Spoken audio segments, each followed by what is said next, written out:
सीताराम जय सीताराम, सीताराम जय।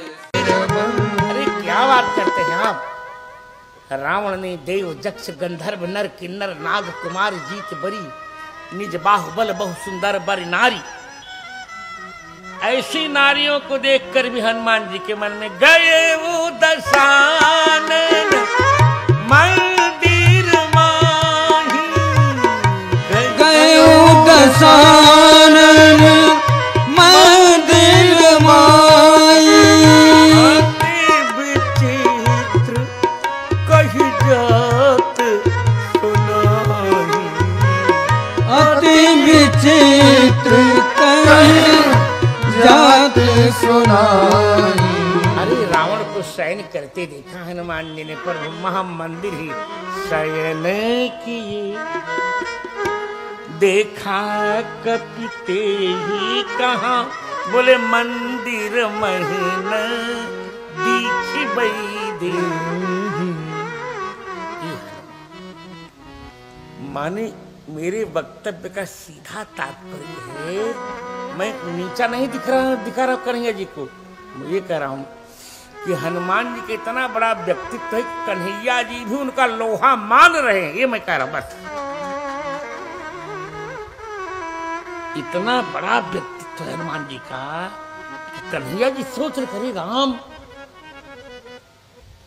मैं तो 8 वर्ष का हूं, गोपियां 20-20, 25-25 वर्ष की हैं।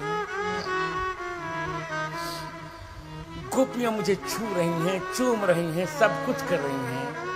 मैं भी उनके शरीर पर हाथ रख रहा हूं। पर एक बताओ, भगवान को छोड़ो, साधारण मनुष्य का बालक भी 8 वर्ष का बालक किसी भी नारी को कहीं भी छुए 8 वर्ष का, उसके मन में वासना आई नहीं थी, क्योंकि उसकी प्रकृति ही नहीं कह रही है। उसके शरीर में काम के कण 8 वर्ष में व्याप्त ही नहीं हो सकती, और भगवान कृष्ण 8 वर्ष के हैं, तो कौन बड़ी बात। छोटा सा बच्चा महिला के सभी अंगों को छू ले, तब क्या उसके मन में कामना थी। आप छोटे से बालक को देखो, बच्चे पारी पारी बहुत करते हैं, चूम लेते हैं सबको। हम लोगों को चूमते हैं, युवतियों को भी चूम लेते हैं। क्या उनके मन में कोई वासना आती? क्योंकि उनके शरीर के संगठन की वह स्थिति ही नहीं है। हनुमान जी तो युवक है। विकार हेतु सति विक्रियन्ते ये सामने चेतांसी तएव धीरा। देखा कृष्ण भगवान की, ये तो बहुत विचित्र व्यक्ति है। और आगे चलिए, और आगे कन्हैया जी ने देखा, ओहो, माने हनुमान जी की जीवनी को देखकर ही उन्होंने निष्काम कर्मयोग की थ्योरी बनाई, प्रैक्टिकल हनुमान जी से लिया। भगवान कृष्णचंद्र जी ने गीता के निष्काम कर्मयोग का जो प्रयोग है, हनुमान जी का प्रयोग ही कृष्णचंद्र भगवान का योग बन गया। मैं यही कह रहा हूं।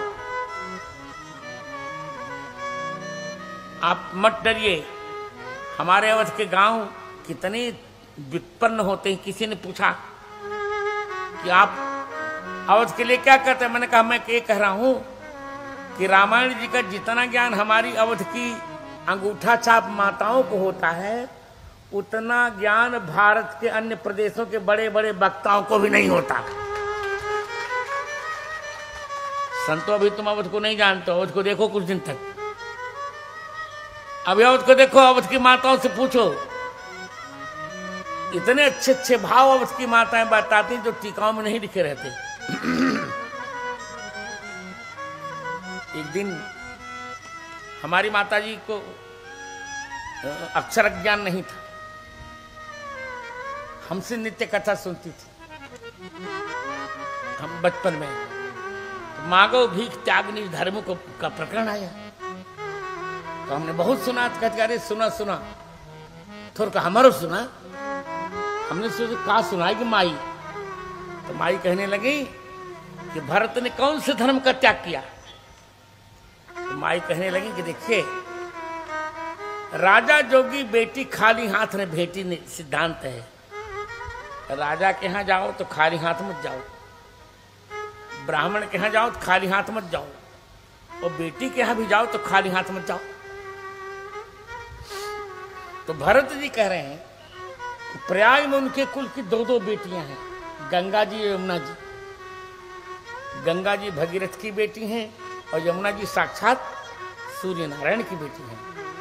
तो भरत कह रहे कि यहाँ तो मुझे कुछ देना चाहिए, पर बेटी के यहाँ देने के बदले आज मैं कुछ लेने आया हूं, ये मैंने अपने धर्म का त्याग कर दिया। इतना अच्छा मुझे ये भाव उनका, देखो हमारी माई ने बता दिया, बड़ी बड़ी टीकाओं में नहीं लिखा रहता। देखिए अवध के गांव को छोटा मत मानिए, अवध के इतना मेरा पूरा वक्तव्य यहाँ की माताएं समझ रही हैं, आपको बता देंगी, इतनी चतुर होती माताएं हैं। आज भी हम लोग तो देखते हैं, हमारा समझ सीधा अवध से है। आज भी हम लोगों के यहाँ, ब्राह्मणों के यहाँ अवध में दोपहर के भोजन के बाद कोई वहाँ रसोई में भोजन नहीं करता, इससे रसोई जूठी ना हो जाए। तो कोई न कोई संत कभी न कभी आ जाता है, भ्रमण करते करते संत आते रहते हैं। और आज भी हमारी अवध की माताएं, आज भी हम लोगों के अवध में निश्चित रूप से कोई न कोई संत आएगा, उसको रोटी मिलेगी, अवश्य मिलेगी हमारे यहाँ। ये हमारे अवध की परंपरा है। ये स्थान तो 84 कोस परिक्रमा के भीतर आता है जहां हम बैठे हैं आज।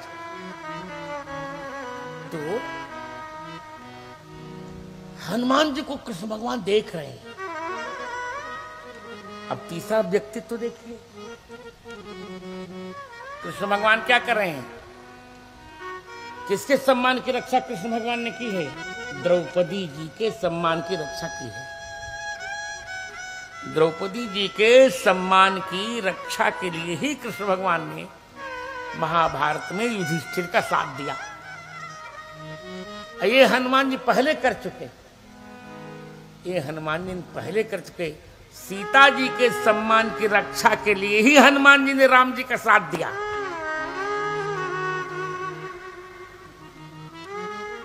कृष्ण भगवान ने अर्जुन का रथ चलाया, ठीक है, अर्जुन का रथ चलाया, और हनुमान जी ने तो राम जी को कंधे पर बिठाया। वो तो अर्जुन चला रहे हैं रथ अर्जुन का, यहाँ हनुमान जी स्वयं राम जी के रथ बन गए। सखा धर्ममय असरथ जाके जीतन कहन कटहु रिपुताके। सखा धर्ममय असरथ जाके जीतन कहन कटहु रिपुताके।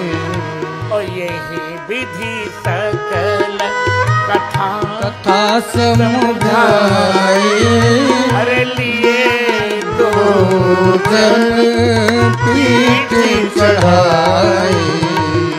यही विधि सकल कथा समुझाई, लिए दो जन पीठ चढ़ाई। सोचिए, यहाँ तो अर्जुन की रक्षा के लिए भगवान को माया का भी प्रयोग करना पड़ा, नहीं करना पड़ा?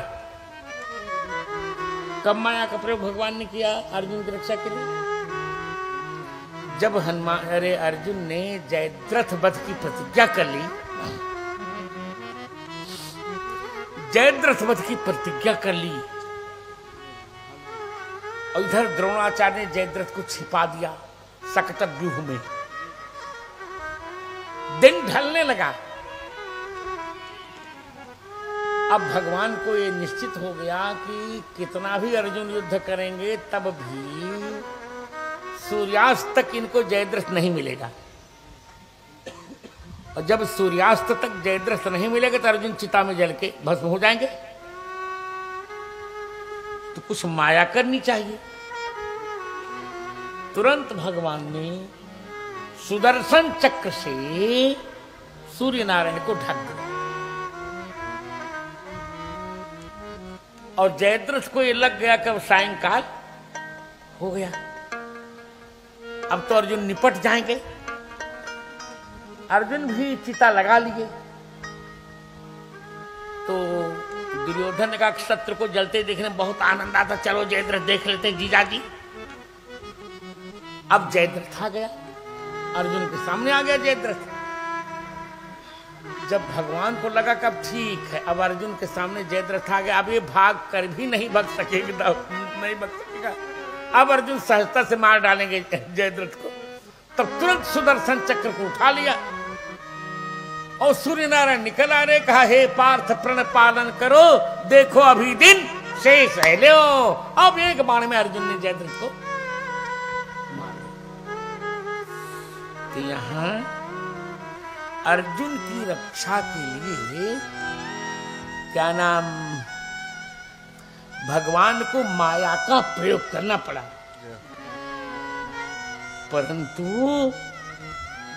राम जी की रक्षा के लिए हनुमान जी को माया का प्रयोग नहीं करना पड़ा। माया का प्रयोग किए बिना ही राम जी की रक्षा हनुमान जी ने की। एक बात कहूं, आनंद रामायण की कथा है बड़ी रोचक। आनंद रामायण की कथा है, बहुत रोचक कथा है और हनुमान अष्टक में लिखी भी है। बंधु समेत जब यही रावण लय रघुनाथ प्रताप सिधारी। राम लक्ष्मण को अहि रावण माया बल से सारी बानरी सेना को मोहित करके, भगवान भी नाटक कर रहे थे, राम लक्ष्मण को लेकर पाताल चला गया और पाताल चला गया। इधर राम जी के बिना हाहाकार क्या किया जाए। तुरंत हनुमान जी महाराज ने कहा कोई बात नहीं, माया का बिना प्रयोग किए ही हनुमान जी, विभीषण ने कहा वो पाताल में गए, आप चले जाइए। हनुमान जी पाताल में आ गए। वहां कैसे जाएं? समस्या, वहां कैसे जाते हनुमान जी? तो हनुमान जी रूप धारण करना जानते हैं। तो हनुमान जी देवी के वेश में आए। देवी, जिस देवी को बलि देनी थी उसको, राम जी को अहिरावण बल देना चाहता था और राम जी भी नर लीला कर रहे थे।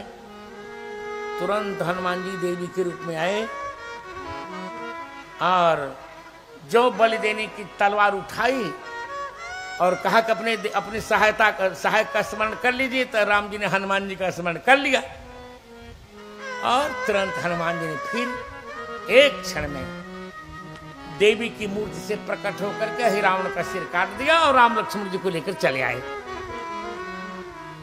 तो मैं ये कह रहा हूं कि कन्हैया जी को कभी कभी ऐसा करना पड़ता, पर हनुमान जी बिल्कुल शुद्ध बल से। इसलिए कहा कि मैंने तो कुछ चाहा भी, पर इसमें कुछ नहीं चाहा। तो हनुमान जी जैसा निष्काम कर्मयोग देखा जब, तब कहा कृपणा फल है। तो वह हनुमान जी ने कोई फल नहीं चाहा। श्री कृष्ण भगवान कोई फल नहीं चाह रहे हैं। तो पूरे वक्तव्य का सीधा अर्थ यह है कि हनुमान जी के वक्तव्य व्यक्तित्व का लोहा मानकर ही भगवान ने उनको अपने सिर के ऊपर बिठाया, ध्वज के ऊपर बिठा लिया। ये नहीं कि भगवान की गीता का हनुमान जी ने अनादर किया, उन्हें पिशाच बनना पड़ा। ये सारी बातें अनर्गल हैं। ऐसे हनुमान जी को आज प्रणाम करते हैं।